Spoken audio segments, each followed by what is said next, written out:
sekali. Tapi tentunya tidak bisa kita langsung ke kerajaan 1000 tahun supaya saudara tidak bingung. Jadi bicara tentang kerajaan 1000 tahun itu adalah tentang akhir zaman ya. Itu adalah tentang eskatologi. Bilang temannya eskatologi.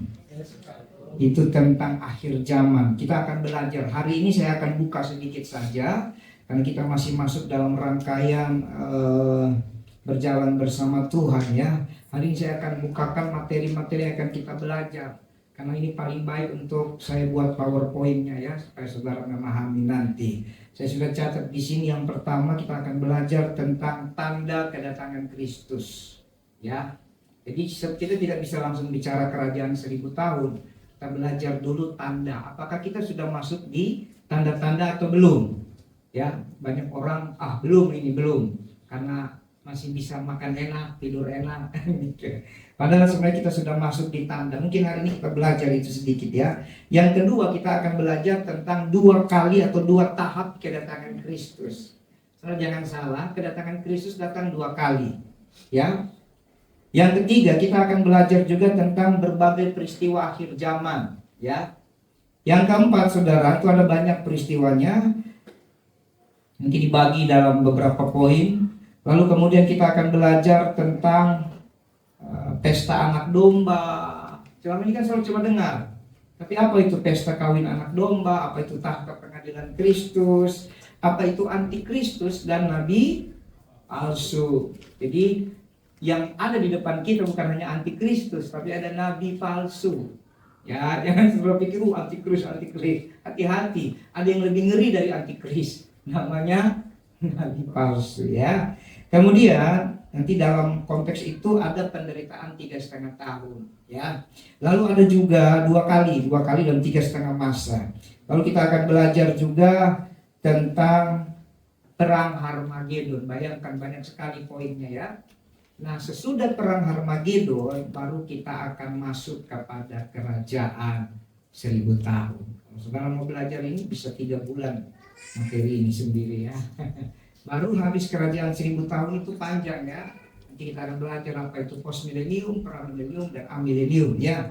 Baru kemudian kita belajar tentang pemberontakan yang terakhir, yaitu perang Gog dan Magog. Itu lebih ngeri lagi. Lalu penghakiman tahta putih. Jadi tahta pengadilan Kristus dengan penghakiman tahta putih itu berbeda. Amin. Sama juga dengan perang Harmagedon dengan Gog dan Magog berbeda ya. Saya bingung, gereja kebingungan ini karena lebih suka dengar how to be a millionaire kan gitu.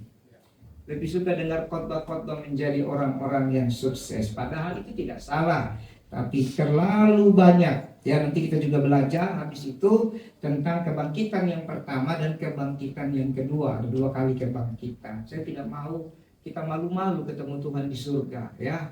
Baru nanti kita belajar tentang langit baru dan bumi baru. Kenapa tidak bisa langsung kerajaan 1000 tahun? Nanti saudara bingung urutannya ya. Jadi memang seperti itu. Baik saudara, mari saudara buka Alkitab saudara dulu. Bagaimana bahwa apa yang terjadi di perjanjian lama itu ternyata paralel juga dengan cara yang berbeda di perjanjian baru. Hari ini kita belajar dulu tentang tanda kedatangan Kristus dengan bagaimana dia menyelamatkan kita baik dari perjanjian lama maupun sekarang di zaman kasih karunia itu sama. Saudara buka dulu dalam Mazmur 105 ayat 26 sampai 45. Mazmur 25 ayat yang ke-26 sampai 45. Saudara lihat baik-baik ayat ini. Saya masih suka melihat ke sini, saya lupa sudah ada di depan.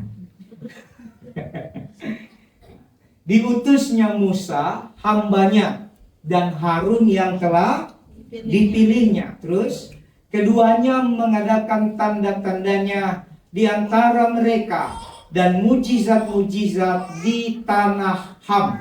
Terus, dikirimnya kegelapan, maka hari menjadi gelap, tetapi mereka memberontak terhadap firman-Nya. Terus diubahnya air mereka menjadi darah, dan dimatikannya ikan-ikan mereka. Katak-katak berkeriapan di negeri mereka, bahkan di kamar-kamar raja mereka. Ia berfirman, maka datanglah lalat pikat dan nyamuk-nyamuk di seluruh daerah mereka. Dicurahkannya hujan es ganti hujan mereka, dan api yang menyala-nyala di negeri mereka. Dirubuhkannya pohon anggur dan pohon ara mereka, dan ditumbangkannya pohon di daerah mereka. Ia berfirman, maka datanglah belalang dan belalang pelompat, dan tidak terbilang banyaknya, yang memakan segala tumbuh-tumbuhan di negeri mereka dan memakan hasil tanah mereka. Dibunuhnya semua anak sulung di negeri mereka, mula segala kegagahan mereka. Terus dituntunnya mereka keluar membawa perak dan emas, dan di antara suku-suku mereka tidak ada yang tergelincir. Orang Mesir bersuka cita ketika mereka keluar, sebab orang-orang Mesir itu ditimpa ketakutan terhadap mereka. Dibentangkannya awan menjadi tudung dan api untuk menerangi malam. Mereka meminta, maka didatangkannya burung puyuh, dan dengan roti dari langit dikenyangkannya mereka. Dibukanya gunung batu, maka terpancarlah air, lalu mengalir di padang-padang kering seperti sungai. Sebab ia ingat akan firman-Nya yang kudus, akan Abraham hambanya. Saudara garis bawah, kita baca ayat 42 ini dulu. Sebab ia ingat akan firman-Nya yang kudus, akan Abraham hambanya. 43. Dituntunnya umatnya keluar dengan kegirangan, dan orang-orang pilihannya dengan sorak-sorai. Diberikannya kepada mereka negeri-negeri bangsa-bangsa, sehingga mereka memiliki hasil jeripaya suku-suku bangsa, agar supaya mereka tetap mengikuti ketetapannya dan memegang segala pengajarannya. Haleluya. Ayat 46. 45. Baik. Jadi Bapak Ibu Saudara, kalau saudara bingung baca kitab Keluaran, ada 40 pasal ada dalam kitab Mazmur.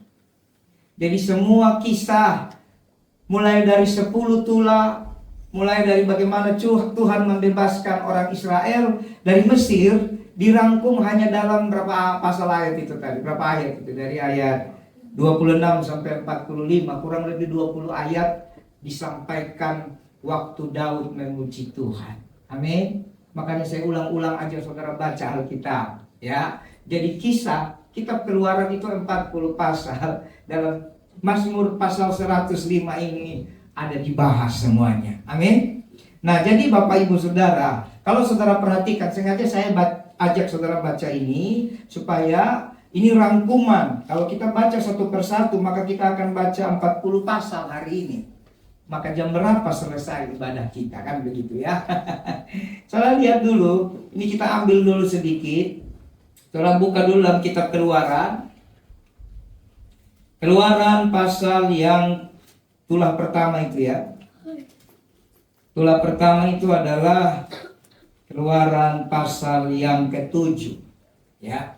Jadi Bapak Ibu Saudara, saya mau mengajar saudara bahwa ada 10 tulah yang Tuhan berikan ya untuk membebaskan orang Israel dari Mesir ya.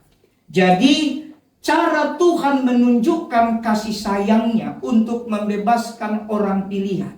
Israel itu apa? Orang Israel berasal dari dua kata. Berulang-ulang saya katakan, Israel itu dari dua kata apa? Isra dan El. Isra itu artinya pangeran, kekasih, mempelai. El itu artinya Allah. Berarti Israel artinya mempelainya Allah, mempelainya Kristus, kekasihnya Kristus. Secara harafiah Israel adalah kekasihnya Kristus. Tapi kita ini adalah Israel rohani yang dicangkokkan, betul? Berarti saudara juga orang Israel rohani, orang pilihan, mempelainya Kristus, kekasihnya Kristus. Tidak peduli Anda dari suku apa, betul? Anda dari suku Nia, suku Batak, suku Cina, suku apa saja, kita adalah Israel Tuhan. Pastikan dirimu orang Israel, bukan bicara Israel dalam warga negara, bukan. warga negara kita kerajaan surga. Tapi pastikan kita adalah mempelainya Kristus. Kalau Anda bukan mempelai, maka percayalah, tidak mungkin pengantin pria jemput engkau.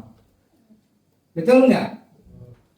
Kira-kira nanti ada yang mau menikah, dia datang jemput mempelainya nggak? Yang mau kawin, halo? Atau yang jemput mempelainya orang lain? Kalau yang jemput mempelainya orang lain, maka itulah yang terjadi dalam Kitab Ulangan pasal 28 ayat 13 dan selanjutnya. Engkau hendak menikah, tapi orang lain yang meniduri istrimu. Paham? Itu kutuk namanya. Tapi kalau ada mempelai pria, maka dia akan menjemput mempelai wanita. Jadi jangan malu Anda dibilang orang Israel. Kita bukan Israel dalam konteks duniawi. Kita Israel dalam konteks mempelainya Yesus Kristus. Amin. Nah, jadi untuk membebaskan, menyelamatkan orang-orang pilihannya. Coel dulu temannya, bilang, kau orang pilihan bukan? Nah, supaya bangun, sadar, semangat. Jangan-jangan dia tidak tahu ada di mana. Kalau Anda tidak tahu ada di mana, ini repot. Anda di tempat yang tepat. Tempat yang tepat itu apa? Anda orang pilihan. Jadi kalau Anda ada di gereja, berarti Anda orang pilihan. Ya, jadi untuk membebaskan orang pilihan, saya ada catat di sini ada 4 hal yang kita belajar. Bahwa Tuhan melakukan 4 hal yang ajaib untuk membebaskan orang pilihan karena Dia ingin berjalan dengan kita. Amin. Yang pertama, Dia melakukan 10 tulah bagi orang tidak percaya, tapi mukjizat bagi orang benar. Saya mau tanya, siapa yang selama ini percaya bahwa 10 tulah itu terjadi juga bagi orang percaya? Semoga tidak ada ya. Ingat, baca baik-baik Alkitab. Tidak ada tulah bagi orang Israel. Tulah itu bagi siapa? Mesir. Jadi jangan takut. Amin. Justru tulah bagi orang tidak percaya, tapi bagi orang percaya mukjizat. Mungkin kok kayaknya Tuhan itu bagaimana? Itulah kasih sayang Tuhan. Penderitaan bagi orang fasik, tapi pembebasan kebenaran bagi kita yang mengasihi Dia. Jadi Dia akan berjalan bersama saudara. Ini saya mau ajak. Barang siapa mau merelakan hidupnya dipegang Tuhan, barang siapa mau merelakan tangannya dituntun Tuhan, dia akan mengalami mukjizat yang ajaib. Seperti tulah bagi orang yang tidak percaya. Jadi bagi orang percaya mukjizat, tapi bagi orang tidak percaya itu kengerian. Amin. Saya mau luruskan paradigma saudara. Tulah itu tidak ada bagi orang Kristen. Katakan amin. Sekali lagi, amin. Yang pertama, kita belajar dulu. Jadi poin pertama tadi ya, Tuhan akan membebaskan dengan mukjizat 10 tulah. Tulahnya apa? Yang pertama, darah. Saudara bisa lihat dalam Keluaran pasal 7 ayat 14 dan seterusnya. Saudara langsung lompat saja untuk ditampilkan. Keluaran 7 ayat yang ke 19. Tuhan berfirman kepada Musa, katakanlah kepada Harun, angkatlah tongkatmu, ulurkanlah ke atas, tanganmu ke atas segala air orang Mesir. Bukan orang Israel. Saya sedikit mendidih di hati. Karena beberapa minggu lalu saya ada sharing dengan orang-orang Kristen. Dia bilang, aduh Pak, jangan-jangan akhir zaman kita ini kena tulah. Ini pemahaman yang salah. Saya tanya, tulah yang bagaimana? Katanya tulah yang lebih ngeri daripada tulah zaman Mesir, zaman Israel dulu. Yang kena siapa? Ya kita semua Pak. Ini tidak mengerti firman. Halo? Jangan-jangan selama ini kita ada yang seperti itu. Karena tidak suka baca Alkitab, kita pikir tulah itu ada bagi kita. Tidak. Tuhan begitu sayang kepada engkau. Amin. Kalau Dia tidak sayang, tidak mungkin Dia mati di salib. Lalu hanya gara-gara ketakutan akhir zaman, lalu Dia berikan tulah buat engkau. Aduh. Ulang-ulang saya bilang, masa selama ini kita berdoa, kita panggil Dia Tuhan, Bapa, Juru Selamat, Kekasih. Lalu pas Dia datang, kita panggil Dia Pencu. Jahat sekali kita sama Tuhan. Sama. Selama ini kita bilang, oh Tuhan engkau mati bagiku. Dia mati bagiku. Lagunya sorak-sorak. Dia bangkit bagiku. Dia Tuhan. Itu enggak? Allah penyelamatku. Oh, nyanyinya girang-girang sampai rubuh ini panggung boleh juga. Tapi pas giliran akhir zaman, waduh nanti kita kena tulah. Saya mau kita menghormati Tuhan. Dia hakim yang adil. Tapi jangan-jangan kita tidak mengenal dia karena pemahaman yang salah. Amin. Jadi orang Mesir ke atas sungai, ya, sungai, selokan, kolam, ke atas segala kumpulan air yang ada pada mereka, supaya semuanya menjadi darah. Dan akan ada darah di seluruh tanah Mesir, bahkan dalam wadah kayu dan wadah batu. Wih, ngeri kan? Tapi orang Israel kan enggak? Tidak. Jadi jangan takut. Bilang temannya, jangan takut. Nah, ayat berikutnya. Ayat yang ke-20. Demikianlah Musa dan Harun berbuat seperti yang difirmankan Tuhan. Diangkatnya tongkat itu dan dipukulkannya kepada air yang di sungai Nil di depan mata Firaun dan pegawai-pegawainya. Maka seluruh air yang di sungai Nil berubah menjadi darah. Maka matilah ikan di sungai Nil, sehingga sungai Nil itu berbau busuk. Dan orang Mesir tidak dapat meminum air dari sungai Nil. Dan di seluruh tanah Mesir ada darah. Luar biasa. Ayat 22. Tetapi para ahli Mesir membuat yang demikian juga dengan ilmu mantra mereka, sehingga hati Firaun berkeras dan ia tidak mau mendengarkan mereka. Wah. Jadi waktu Tuhan menyuruh Musa dan Harun merubah semua air jadi darah, tukang jampe juga bisa. Ini tangga satu. Setan itu bisa tiru Tuhan satu tangga. Nanti kita lihat. Sampai 2 tangga. Tangga satu dia masih bisa. Makanya kalau orang ke gereja cari kesembuhan, dia bisa buat juga. Amin. Cari kekayaan, dia bisa buat juga. Karena baru tangga satu itu. Cari kenyamanan, apalagi dosa itu lebih enak. Betul nggak? Kayak saudara tidak pernah berdosa saja. Dosa itu enak loh. Secara daging. Ingat kesaksian saya zaman saya SMP. Disclaimer dulu, adegan ini tidak untuk ditiru. Zaman saya SD, SMP itu kan kantinnya itu ada beberapa jualan itu. Ada, saya ingat banget namanya Engkotiong, si Kotiong. Semua kami panggil Kotiong. Itu semua makanannya enak-enak. Ada mie goreng, bihun, bakwan, pisang goreng, macam-macam lah. Nanti kan orang berdesak-desakan, kasih uang. Ini 2 kotiong, ini 1 kotiong, sambil ambil. Saya mah gak berisik, saya makan. Saya makan 5, nanti bilang, udah makan berapa? Baru 1 kok. Karena tidak ada duit. Enak kan? Padahal sudah makan 5. Berarti saya korupsi 4. Kali pertama bikin dosa memang takut. Hari berikutnya takut sekali. Hari berikutnya lagi sekali takut. Hari berikutnya lagi sekali-sekali takutnya.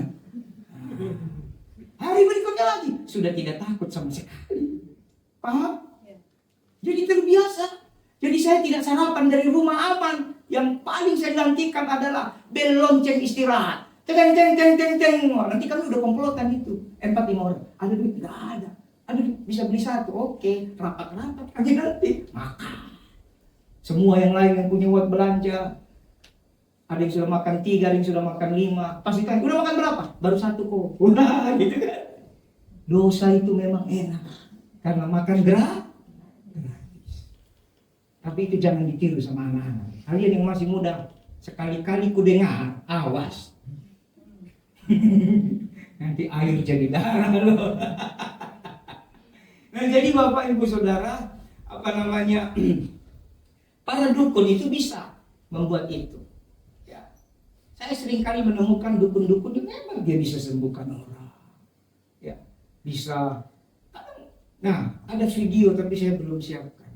Saya dapat video Ada orang panggil nama Tuhan Yesus. Lalu nanti dia mulai menyembuhkan orang. Ibu-ibu ini. Dia pegang perutnya keluar paku. Waduh. Dia pegang lehernya keluar benang. Waduh. Dia pegang lengannya keluar jarum. Dalam hati saya, pegang satu lagi keluar mesin jahit. Kami sudah ada jarum dan benang. Tinggal mesin jahitnya kan. Tapi orang percaya mendoakan puji Tuhan, puji Tuhan. Omong kosong.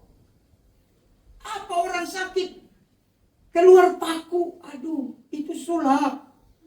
Iya. Jangan percaya begitu. Itu tidak sembuh. Habis itu sakit lebih parah dan mati. Saudara zaman ini makanya hidup ikut saya lah. Pelayananlah. Terbuka pikiran saudara nanti. Mati nanti. Itu gak lama 6 bulan 1 tahun mati. Kalau tidak didoakan. Itu ilmu. Kalau sulap masih mending. Kayak si pesulap merah itu kan. Nah itu masih mending. Tapi kalau sihir. Wah itu yang repot. Nyawanya sudah diperangkap. Tahu diperangkap? Oleh setan ini. Tapi orang Kristen percaya. Kenapa? Yang dia cari bukan kerajaan surga. Yang dicari bagaimana supaya tidak pegal-pegal. Supaya sembuh. Kalau tidak pegal-pegal beli Nerobion lah.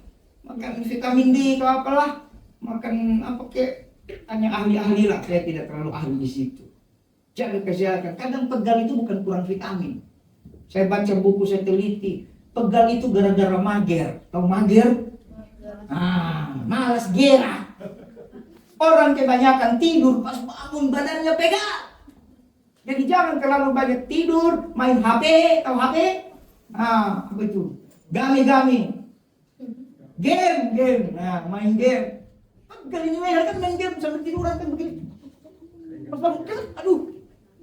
Kalah. Ini jangan. Jadi penyakit kita dibikin oleh kita sendiri. Nah, jadi Bapak Ibu Saudara lihat. Untuk menyelamatkan orang Israel, dia buat satu keajaiban. Bagaimana mungkin seluruh air jadi darah? Makanya waktu perkawinan di Kana, mujizat yang pertama itu sama seperti itulah yang pertama, tapi beda perubahan. Bagi orang tidak percaya ditunjukkan bahwa air itu sumber kehidupan, betul? Akan berubah menjadi kengerian darah. Tapi orang percaya Yesus, mujizat pertama, air berubah jadi apa? Anggur. Artinya ada kebahagiaan, ada sukacita, ada kegembiraan, ada kemuliaan sampai selama-lamanya. Saya doakan yang sudah menikah, semua rumah tangga suami istri selalu ada masa air berubah jadi anggur. Yang belum menikah, saya doakan nanti waktu kalian menikah, kalian dapat mujizat air jadi anggur. Jadi jangan dirubah air jadi Sprite, jangan, tidak ada ayatnya. Air jadi Coca-Cola, jangan. Anggur, karena Sprite murah, 8.000 di warung. Anggur mahal, betul nggak? Jangan ganti kemuliaan Tuhan dengan yang penting berubah. Orang-orang tidak percaya itu yang hatinya tidak melekat kepada Kristus, yang penting berubah. Yang penting dari sakit pasti pegang-pegang, oh ya benar loh, keluar loh jarumnya loh, yang penting berubah. Aduh, bohong itu saudara. Bohong itu, di kampung-kampung praktek begitu terlalu banyak. Jadi, waktu air berubah menjadi darah sampai di wadah kayu, wadah batu saudara, seluruh ikan mati. Mau minum apa? Ada di sini mau minum darah? Dan ini sebenarnya nubuatan. Bahwa di akhir zaman akan lahir satu kelompok peminum-peminum darah. Iya, tapi saya tidak bahas itu hari ini. Ya. Nah, waktu air berubah jadi darah, ikan mati, kehidupan mati. Sehingga seluruh tanah Mesir dimulai dari sungai Nil berbau busuk. Betul? Tahu nggak artinya apa itu? Orang tidak percaya Tuhan. Berdosa tidak berdosa, busuk baunya. Jadi, saudara harus bedakan. Kenapa nanti dalam pernikahan Tuhan berkata dalam 1 Korintus 7, janganlah kamu merupakan pasangan yang tidak seimbang. Karena kamu wangi minyak narwastu, minyak zaitun, minyak urapan dari Tuhan. Itu wanginya anak Tuhan. Wangi damai sejahtera, wangi sukacita, wangi kebahagiaan, wangi keberhasilan, wangi kesuksesan. Amin. Tapi orang dunia wanginya apa? Wangi busuk. Mau kau campur busuk dan wangi? Siapa di sini pernah atau nanti kalau mau tes olahraga, keringat, mau berenang, mau main bola, keringat mungkin olahraga 2-3 jam, jangan mandi, jangan ganti baju, langsung semprot parfum. Ketemu pacarmu, lihat kira-kira pacarmu masih jatuh cinta atau tidak. Pasti pacarmu bilang, stop, stop, korupsi kan? Katakan tidak. Pasti dia tidak mau, saudara. Kenapa lagi bau kau semprot parfum? Jangan kau termakan iklan. Katanya begitu menggoda, ke parfum katanya begitu menggoda. Menggoda kalau tidak mandi, bukan menggoda, mengenaskan. Halo? Jadi pastikan anak-anak muda yang nanti akan bertambah dewasa, pastikan dirimu jangan mau dengan yang berbau busuk. Amin. Pastikan dirimu. Telat sedikit tidak apa-apa. Ya, yang penting sampai tujuan. Yang kedua, kita baca sedikit. Kata. Salah buka Keluaran 8, tulang kedua kata. Saudara lihat dalam Keluaran pasal yang ke-8. Mulai ayat ini kan banyak, kita lompat saja.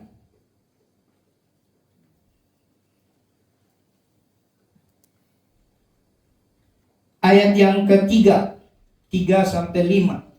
Kata-kata akan meneriak dalam sungai Nil, lalu naik dan masuk ke dalam istanamu dan kamar tidurmu. Wow. Istanamu, kamar tidurmu, ya, sampai ke dalam tempat tidurmu, ke dalam rumah pegawai-pegawaimu dan rakyatmu, bahkan ke dalam pembakaran rotimu, serta ke dalam tempat adonanmu. Kata-kata akan naik memanjati engkau. Waduh, sampai manjat ke badan kita ya. Memanjati rakyatmu dan segala pegawaimu. Berfirmanlah Tuhan pada Musa, katakanlah kepada Harun, ulurkan tanganmu dengan tongkatmu ke atas sungai, ke atas selokan dan ke atas kolam, dan buatlah kata-kata bermunculan sampai meliputi tanah Mesir. Lalu Harun mengulurkan tangannya ke atas segala air, maka bermunculanlah kata-kata lalu menutupi tanah Mesir. Ayat 7. Tapi para ahli itu pun membuat yang demikian juga dengan ilmu mantra mereka, sehingga mereka membuat kata-kata bermunculan meliputi tanah Mesir. Kadang Tuhan izinkan para jampi-jampi bikin juga supaya semakin kacau. Jadi tangga 2 masih bisa mereka buat, itulah 2. Katak itu saudara tahu nggak artinya? Katak itu lambang daripada najis. Katak itu lambang dari kutuk. Ya, katak itu lambang dari kekotoran. Kalau sampai istana dipenuhi katak, istana loh berarti sudah kotor. Tidak ada gunanya. Rumah sampai memanjati. Betul? Sampai di tempat roti, pembakaran adonanmu berarti sudah kotor semua. Saudara ingat, saya pernah bersaksi, pernah saya dan istri makan bakso. Saya sebut makanannya ya, tapi saya tidak akan sebut tokonya. Makan bakso di daerah tempat dekat rumah kami. Karena sudah lapar. Pas mau masuk itu hati tidak damai. Tapi kadang kita kompromi karena lapar. Jadi kita masuk, kita pesan. Pas pesan makin tidak damai. Ya, mungkin tidak semua orang dapat kasih karunia, tapi Tuhan pasti memberikan tanda kalau saudara sungguh-sungguh. Amin. Maksudnya kasih karunia ini maksudnya karunia Roh Kudus ya. Tapi Tuhan pasti kasih tanda. Pas saya duduk saya udah lihat, wah ini ada katak ini. Saya lihat katak. Oh dia pakai pesugihan. Oh dia pakai kataknya besar nih, sebesar sebesar ini, sebesar speaker ini. Wah. Langsung begitu datang, saya cicip kuahnya dikit, darah Yesus. Saya makan sedikit, akhirnya saya bilang istri saya, nih bilang bungkus saja. Kenapa? Sudah kita pulang aja. Aku bilang, bang bungkus, baru datang. Iyo, ada acara. Kan gak mungkin kita bilang, ada katak di bakso, kan gak mungkin gitu. Berhikmat.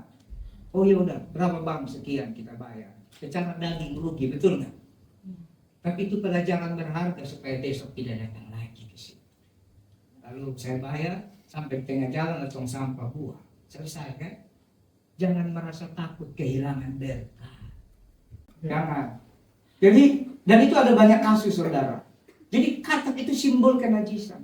Nah saudara lihat, ada nggak katak di tempat orang Israel? Tidak ada.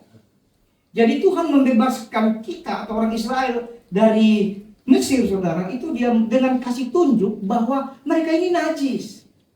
Perhatikan ya. Sama untuk kita menuju tahta pengadilan, untuk kita menuju kepada memahami tanda kedatangan Kristus ya. Saya akan balik dulu lagi supaya nyambung ya. Di akhir zaman ini saudara, Tuhan akan berikan tanda. Tadi tanda pertama, ada dosa yang bau, ada pribadi-pribadi yang bau, darah ya. Busuk hidup mereka. Yang kedua, hidup mereka juga najis, betul ya? Hidup mereka pikirannya berhala, pikirannya yang kotor. Itu tanda-tandanya dalam perjanjian lama. Dalam perjanjian baru saudara, tanda-tandanya saudara adalah penyesatan. Nah, saya catat di sini. Saudara buka Matius 24. Penyesatan, akan terjadi penyesatan. Dan ini lagi terjadi. Matius 24 ayat 4 dan ayat 5.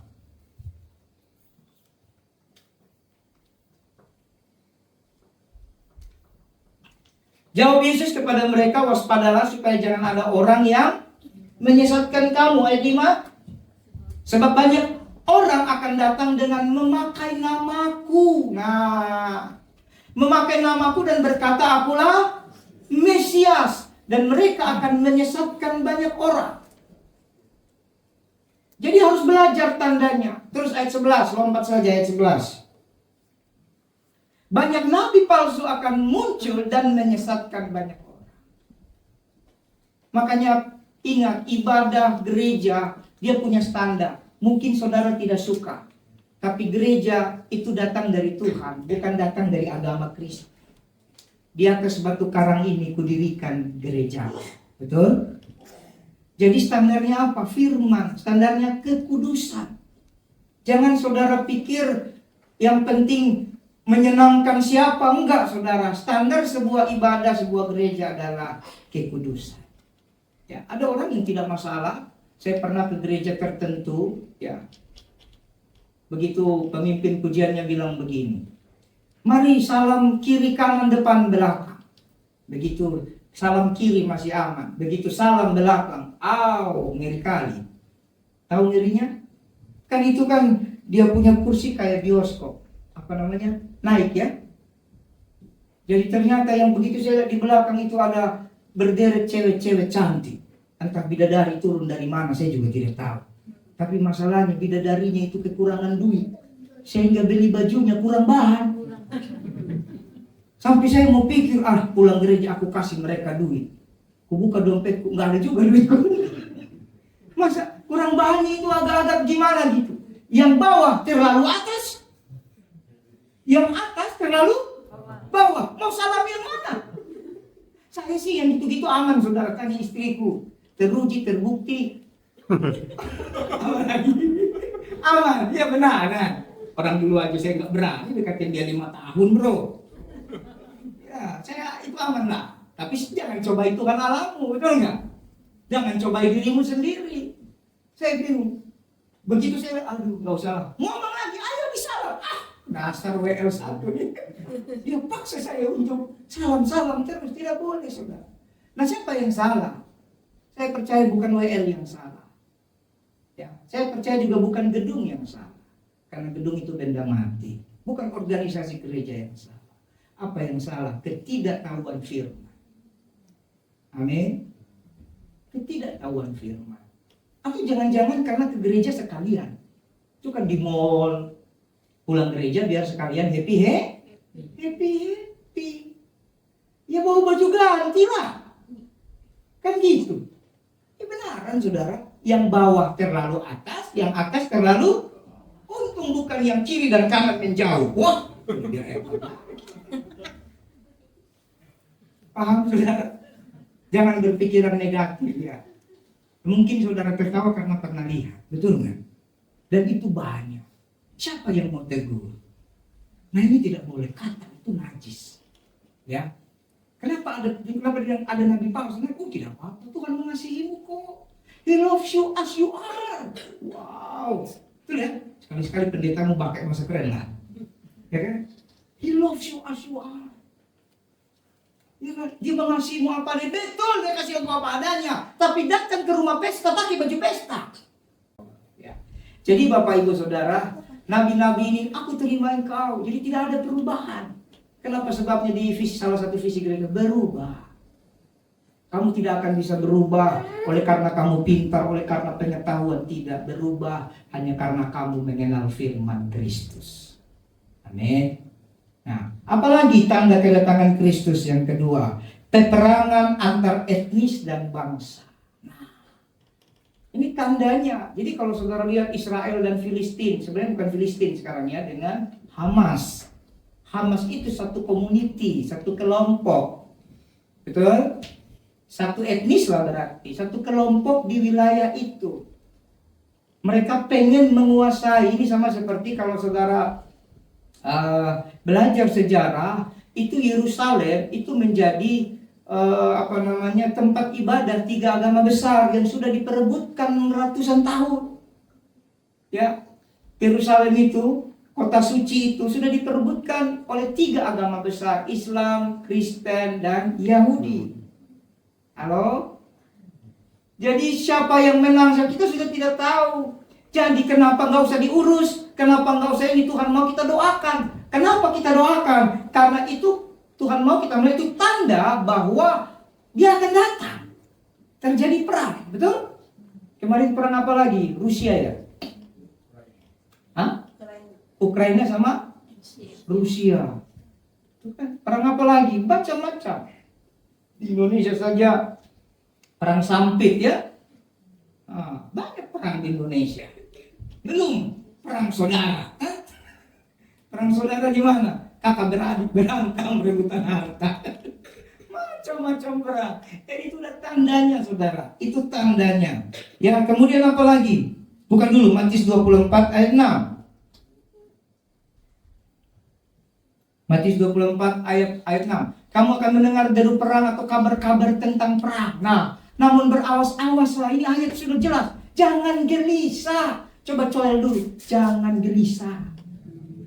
Kadang kita baru dengar berita di TV CNN, Metro TV, apalah namanya itu, mulai gelisah. Aduh, jangan-jangan. Alkitab bilang jangan gelisah, cuma awas-awas. Awas-awas itu begini. Waktu kasus yang di Sudirman apa Tamrin itu, orang lagi baku tembak, orang tidak takut loh. Marah mereka foto.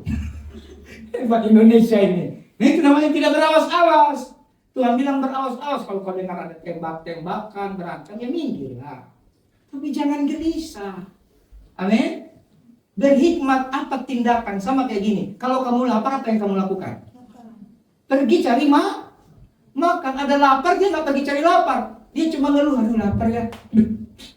Sampai 3 jam, percayalah tidak selesai masalahmu. Kalau kamu cuma pukul, aduh lapar ya, nggak selesai. Solusi kalau lapar apa? Cari makan. Kalau tidak ada duit ya masak. Kalau nggak bisa masak, maka selamat tinggal. Kelaparan kamu udah nggak ada duit, nggak bisa makan. Jadi berawas-awas. Sebab semuanya itu harus, tapi belum kesudahannya. Kenapa belum kesudahannya? Itu yang nanti kita akan belajar terus. Karena dari tanda-tanda kedatangan kita akan belajar lagi dengan 2 tahap kedatangan Kristus. Amin. Nah, ini kita lihat dulu baru masuk ke tulah 3 ya. Kemudian kelaparan, Matius 24 ayat 7b. Matius 24 ayat 7. Sebab bangsa bangkit melawan bangsa dan kerajaan melawan kerajaan, akan ada kelaparan dan gempa bumi di berbagai tempat.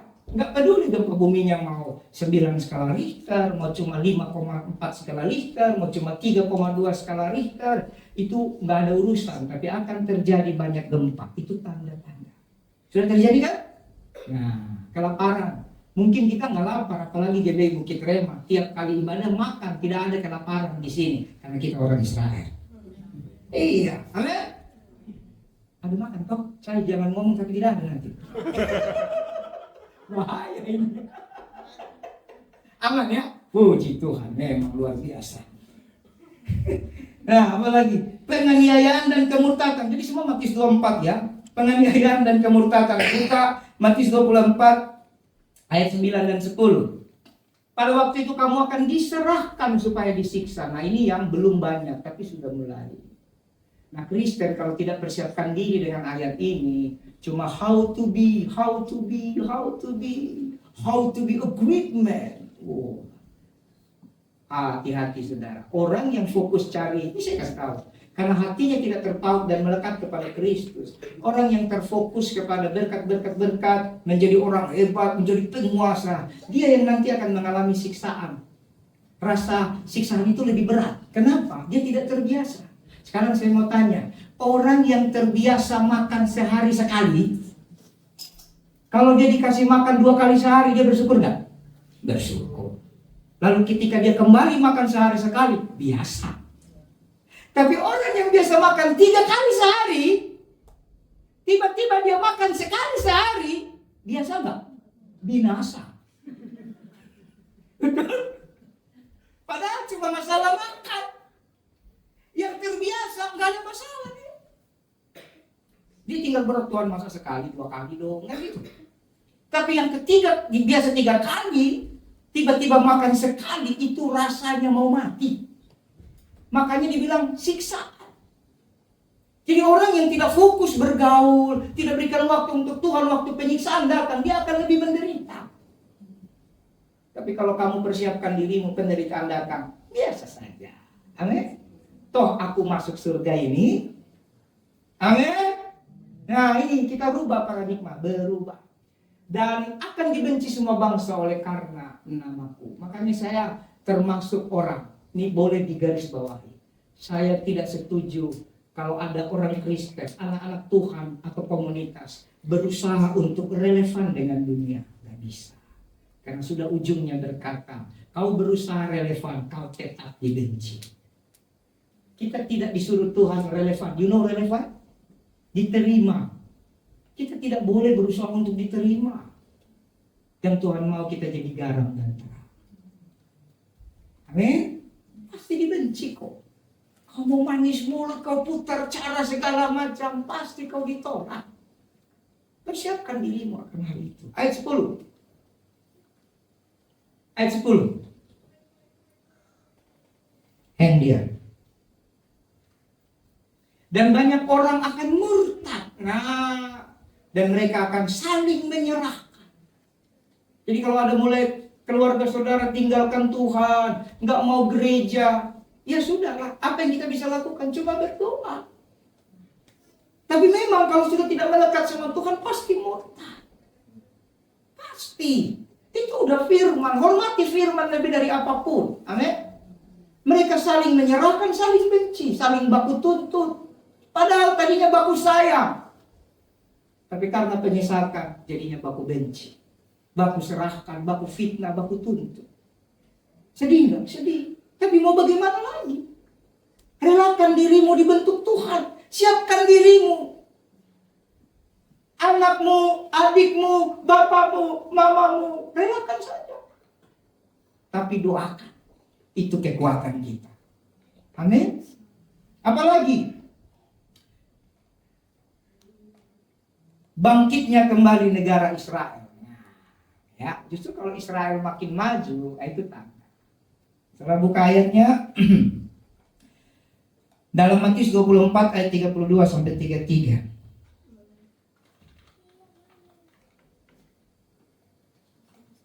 Tariklah pelajaran dari perumpamaan tentang pohon ara. Apabila ranting-rantingnya melembut dan mulai bertunas, kamu tahu bahwa musim panas sudah dekat. Ini artinya kita belajar juga dari tanda-tanda alam. Jangan bodoh gitu saudara. Ulang-ulang saya khotbah, jangan bodoh. Usahakanlah dirimu mengerti kehendak Tuhan. Ada orang sudah tahu banjir, dia terobos. Cari penyakit namanya kan gitu. Ayat 33. Demikianlah juga jika kamu melihat semuanya ini, ketahuilah bahwa waktunya sudah dekat. dan sudah di ambang pintu. Jadi nanti Israel akan dipulihkan. Ya, Israel akan dipulihkan secara fisik. Justru kalau Israel lagi diserang, lagi dibenci, aman. Kamu masih aman. Berawas-awas saja. Kita masih punya waktu. Tapi begitu nanti Israel pulih, itu tandanya dia akan datang kembali. Halo? Kemudian kehancuran ekonomi dunia. Ini gak enak ini. Wah, langsung ini Darius, jangan sampai terjadi. Wah, tapi ini firman, saudara kayak Yakobus 5 ayat 1 sampai 4. Yakobus 5 ayat 1 sampai 4. Sudah? Yakobus 5 ayat 1 ya. Jadi sekarang hai kamu orang-orang kaya, menangislah dan merataplah. Kapan disuruh menangis saudara? Sekarang, bukan nanti. Atas sengsara yang akan, artinya belum, yang akan menimpa kamu. Makanya kalau ada berkat, makanya kita selalu makan supaya sukacita yang kita bawa sampai ke alam mati. Kalau itu apa yang kau makan? Betul enggak? Semua kau tinggal nanti. Jadi menangislah, berdoalah. Ada sengsara menimpa kita. Ayat 2. Kekayaanmu sudah busuk dan pakaianmu telah dimakan nyengat. Ayat 3.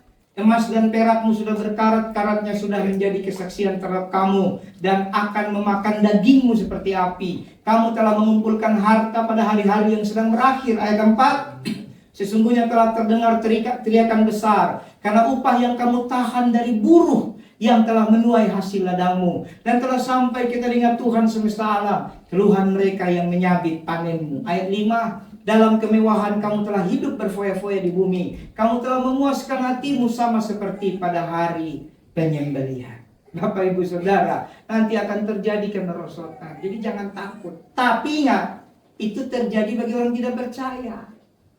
Bagi orang percaya kita mengalami goncangan itu, tapi kita dipelihara oleh Tuhan sendiri. Ingat ya, kita bukan tulah. Tulah bagi orang tidak percaya, mujizat bagi kita. Sama seperti kemarin, pencuri bagi orang tidak percaya, tapi bagi kita mempelai. Paham? Oke. Lalu saudara kembali ke kitab Keluaran tadi. Itu tulah 1, tulah 2, si sampai bisa. Sekarang tulah ketiga apa? Nyamuk. Nah, saudara cepat buka Keluaran pasal ke-8 ayat 17.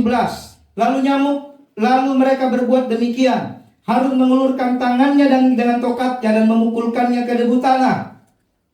Maka nyamuk-nyamuk itu hinggap pada manusia dan pada binatang. Segala debu tanah menjadi nyamuk. Lihat, debu tanah menjadi nyamuk di seluruh tanah Mesir. Ayat 18. Para ahli itu pun membuat demikian juga dengan ilmu-ilmu mereka, ilmu-ilmu mantranya untuk mengadakan nyamuk, tetapi mereka tidak dapat. Nah, mereka pikir tadi bisa berubah air jadi darah, bisa rubah bikin kata. Sekarang pasti bisa. Tidak bisa. Tidak bisa. Makanya malaria, DBD, no anti. Kaya miskin jampe tidak percaya kena malaria. Apalagi kalau Anda ke Papua, nyamuknya besar-besar. Iya, berubah penuh nyamuk. Siapa di sini kalau lagi tidur tiba-tiba bunyi? Sebenarnya itu baru satu aja saudara. Nyamuknya nggak dapat, pipimu yang merah. Satu doang. Udah kayak pesawat jet, kesel kan? Bayangkan kalau nyamuknya seluruh ruangan ini, itu ngeri. Coba visualisasi seluruh Mesir. Nyamuk hingga pada manusia dan binatang. Waduh. Jadi harusnya istilah Indonesia diganti. Harusnya jangan kesemutan, tapi kenyamukan. Karena tidak ada tulah semut. Yang ada tulah nyamuk hingga kenyamukan. Kan gitu. Penuh itu badan sama nyamuk.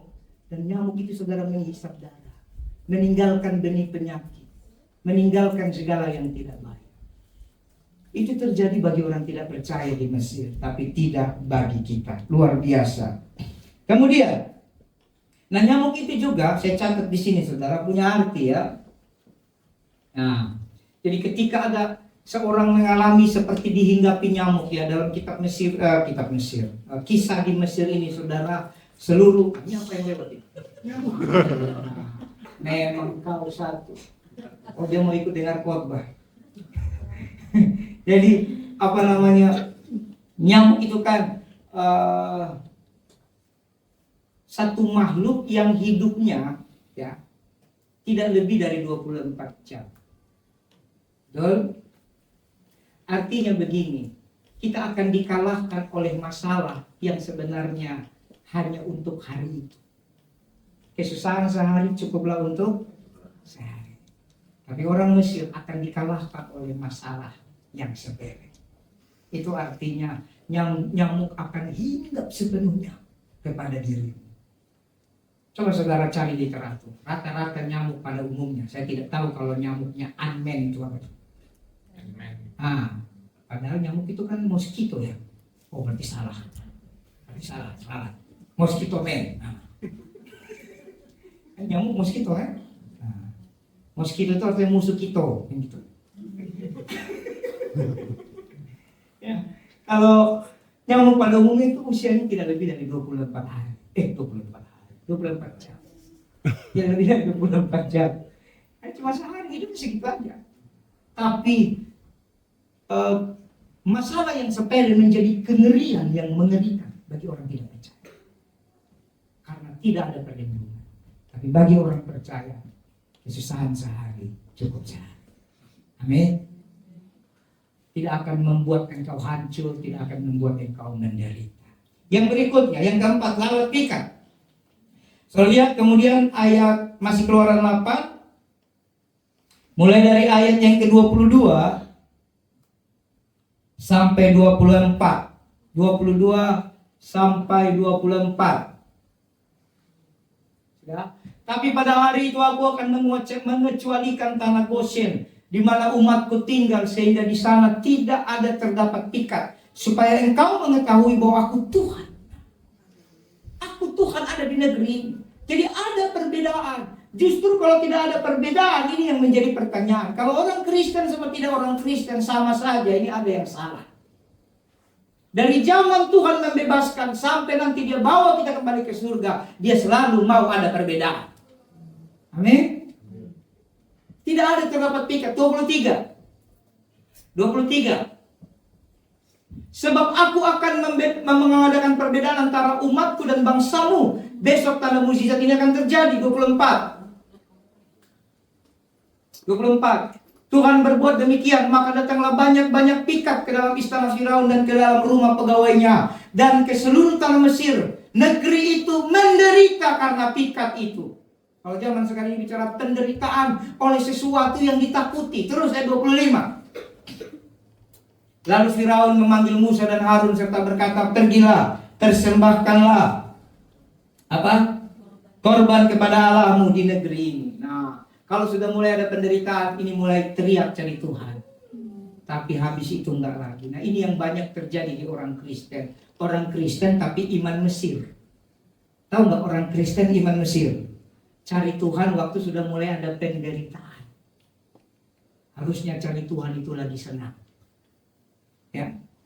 Pacaran itu kan lagi senang. Enakan mana? Pacaran lagi senang atau lagi menderita?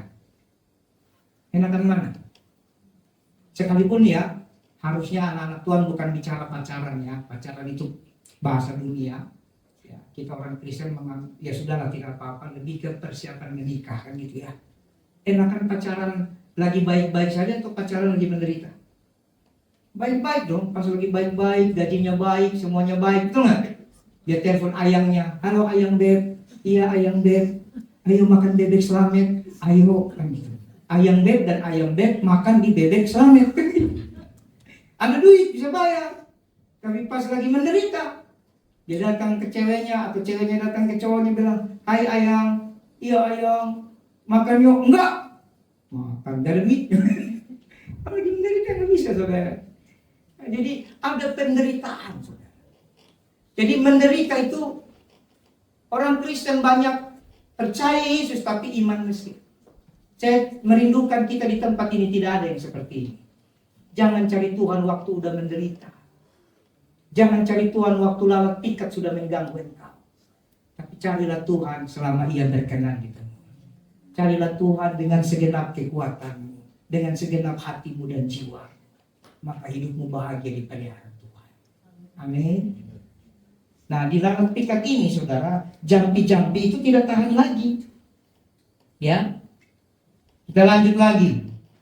Itulah yang kelima, penyakit sampar pada ternak. Saudara lihat di Keluaran yang 9.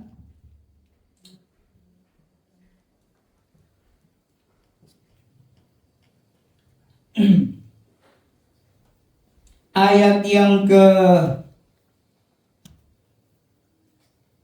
dan seterusnya. Maka ternakmu yang ada di padang, kuda, keledai, unta, lembu, sapi, dan kambing domba akan kena tulah Tuhan, yakni kena penyakit sampar yang dahsyat, dan Tuhan akan membuat perbedaan. Nah, jadi jangan bilang itu kena kita. Tuhan yang buat, bukan karena kamu, tapi karena kamu Israel, kamu kekasihnya. Tuhan akan membuat perbedaan antara ternak orang Israel dan ternak orang Mesir. Ternak itu zaman dulu, zaman sekarang itu bicara peliharaan kita. Itu bicara tabungan kita. Kamu punya ternak gak? Itu bicara pekerjaanmu. Ada perbedaannya. Meskipun sepertinya besar tasak daripada tiang, tapi entah bagaimana ada saja pemeliharaan Tuhan. Amin. Saudara, saya sedikit bersaksi. Dan supaya saudara jangan, kalau bisa sekali lagi saya katakan, adegan ini tidak untuk ditiru. Jangan tiru saya. Ini saya 2-3 minggu ini bergumul dengan bocor. Bocornya parah, saudara. Sampai rumah kami udah kayak sungai. Sampai saya bilang istri saya, kau jangan terlalu sering nyanyi mengalir bersamamu. Jadi mengalir benar. Jadi dia bilang jangan dong, harus dong mengalir. Oh iya juga ya. Iya dong, harus mengalir. Amin. Bersuka di dalammu sungai sukacita. Lalu gue bilang, iya sungai sukacita, bukan sungai benaran.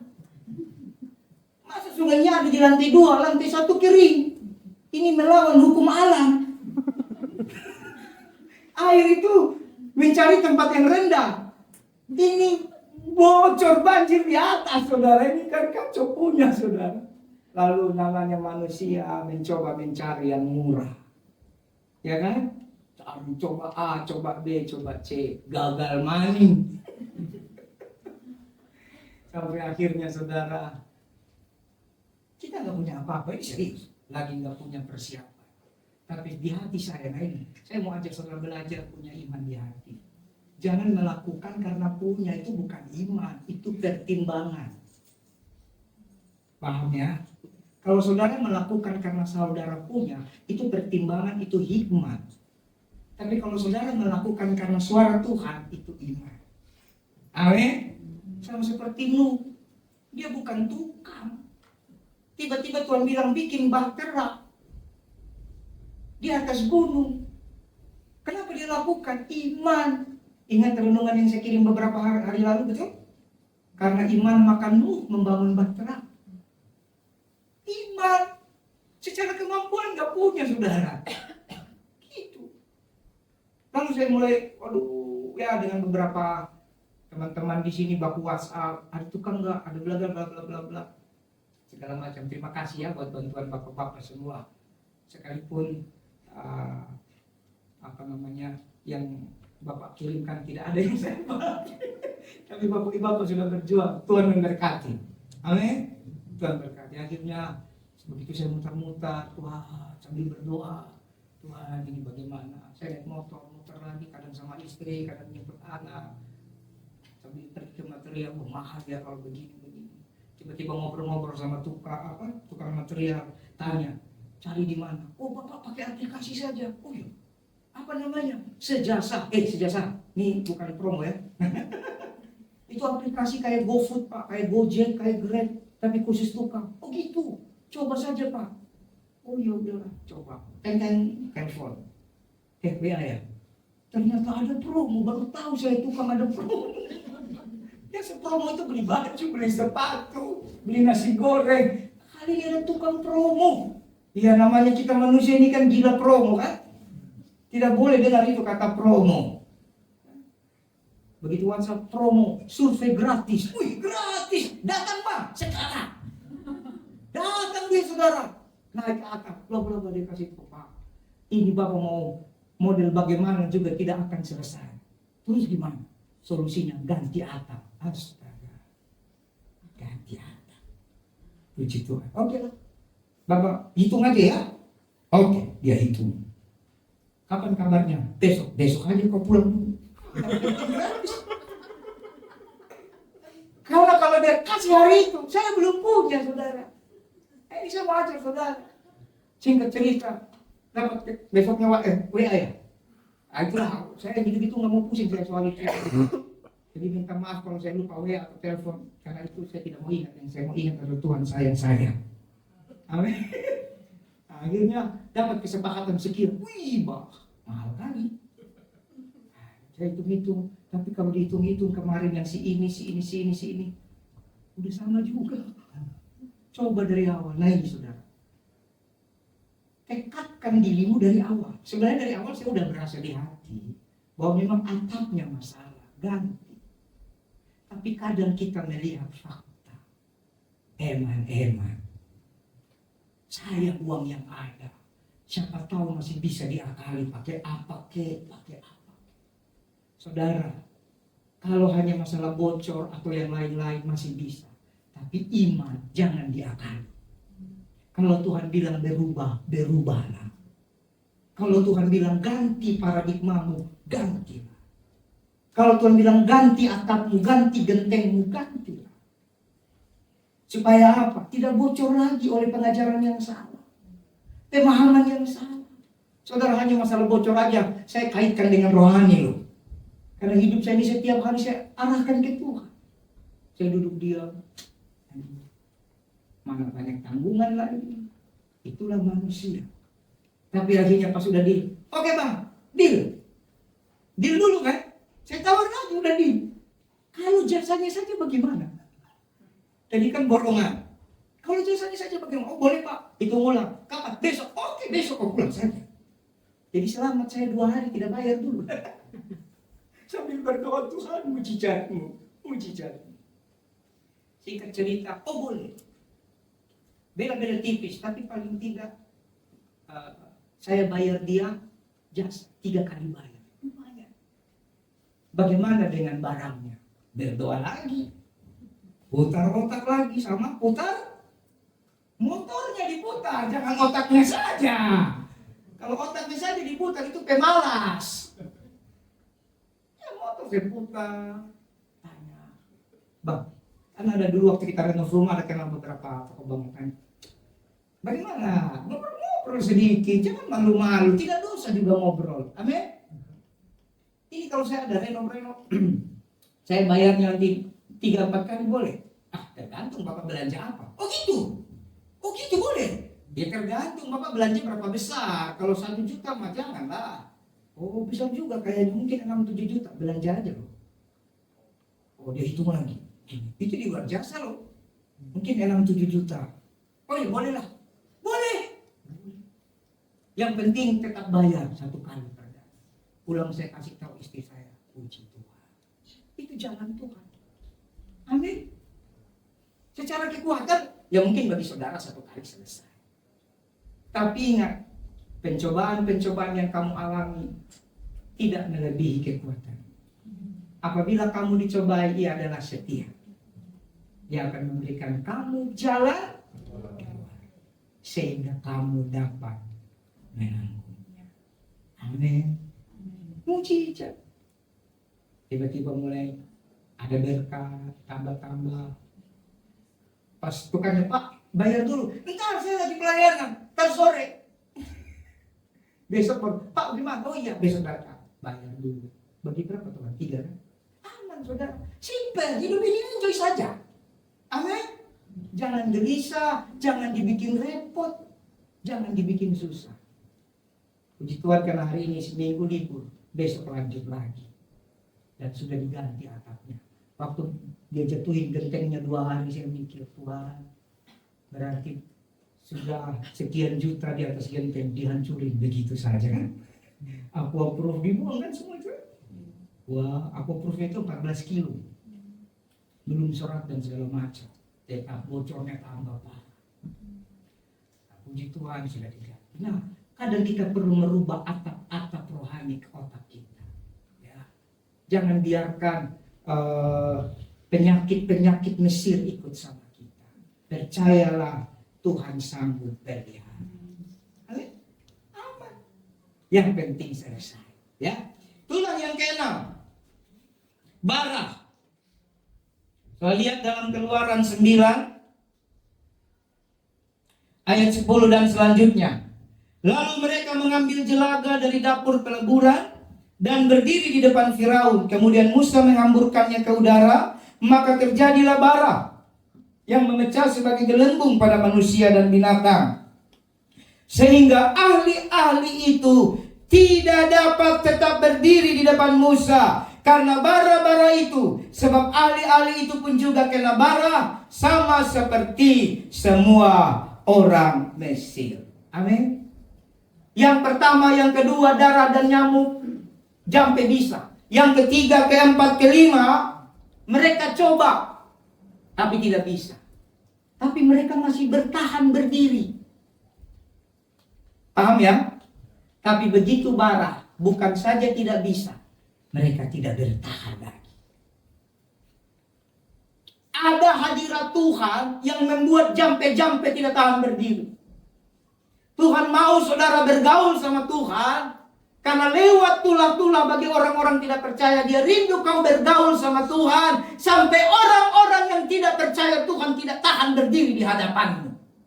Sampai masalah tidak tahan berdiri di hadapanmu. Sampai pergumulan tidak tahan berdiri di hadapanmu. Itu orang yang dipelihara dan diberkati Tuhan. Masalah boleh datang, tapi saya tidak mau kalah dengan masalah. Amin. Bukan karena saya hebat, karena saya percaya tidak ada masalah bisa bertahan di hadapan orang benar. Itu bukan murah itu, ternyata dihitung lagi, tambah lagi dari budget. Wah, ternyata plafonnya sudah runtuh. Ternyata hitungan awal hanya untuk genteng. Plafon itu mahal, itu berapa meter kali berapa meter. Itu nambah lagi sekian juta. Kecuali Bapak nggak mau pakai plafon. Aduh, kalau pakai plafon remanya sudah batuk-batuk. Sudah. Saya bilang, hajar saja, buat. Aman itu nanti. Pergumulan, tantangan, penderitaan tidak akan tahan berdiri di hadapan orang percaya. Itu harus jadi iman Anda sepanjang hidup saudara. Itulah ketujuh, hujan es. Kita lihat ayat yang ke 18 sampai 20. 18 sampai 20. Sesungguhnya besok kira-kira waktu ini aku akan menurunkan hujan es yang sangat dahsyat, seperti yang belum pernah terjadi di Mesir sejak Mesir dijadikan sampai sekarang ini. Oleh sebab itu, ternakmu dan segala yang kau punya di padang suruhlah dibawa ke tempat yang aman. Semua orang dan semua orang hewan yang ada di padang dan tidak pulang berkumpul ke rumah akan ditimpa oleh hujan es itu sehingga mati. Maka siapa di antara para pegawai Firaun yang takut kepada firman Tuhan, menyuruh hamba-hambanya serta ternaknya lari ke rumah. Tapi siapa tidak mengindahkan firman Tuhan, meninggalkan hamba-hambanya serta ternaknya di padang. Saya tahu arti ayat ini, berarti di sini udah mulai ada kasih karunia pemberitaan Injil. Amin. Dalam tulah bagi orang tidak percaya, tapi mujizat bagi kita, Tuhan juga mulai kasih kesempatan. Kalau mau percaya kan sudah lihat, tulah 1, 2, 3, 4, 5, 6. Ngeri kan? Sekarang di tulah ini ada pemberitaan Injil. Kalau kau takut firman Tuhan, bawa ternakmu pulang, maka kau selamat. Bawa pegawaimu pulang, maka kau selamat.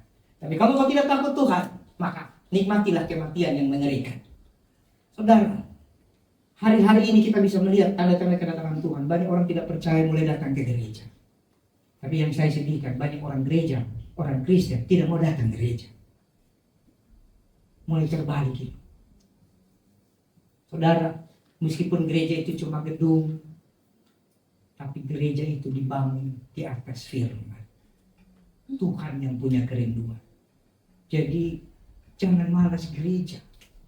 Kalau ada saudaramu malas gereja, kasih tahu dia.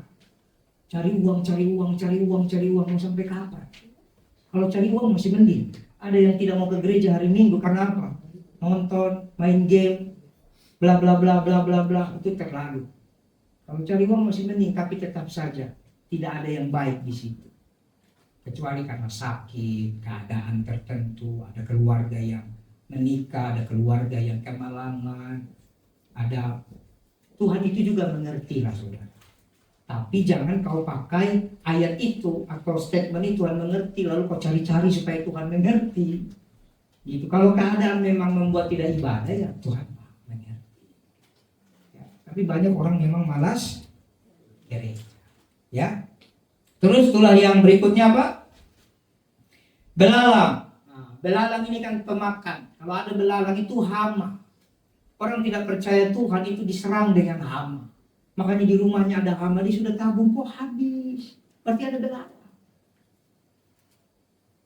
Kok habis hilang? Belalang. Ya. Yang berikutnya, gelap gulita.